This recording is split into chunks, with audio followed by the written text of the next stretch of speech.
रताळ्याचे गोड काप. ए रताळ्या, अशी कोणी कोणाला हाक मारली की मला फार नवल वाटतं.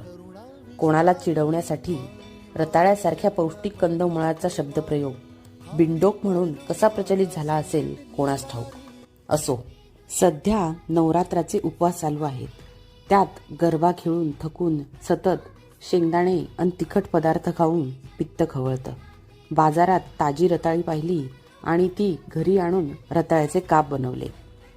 मला झालेल्या सर्दीमुळे माझ्या तोंडाला ना चव होती ना अंगात ताकद. मग हे बनवलेले काप खाऊन शरीरातील रोगप्रतिकारक शक्ती वाढून माझा आवाज थोडा बरा झाल्याची लक्षणं दिसत आहेत. म्हणजे ऐकू येत आहेत हो.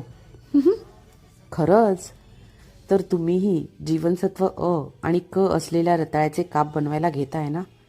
नवरात्रीच्या हार्दिक शुभेच्छा. लाईक, शेअर आणि सबस्क्राईब. धन्यवाद.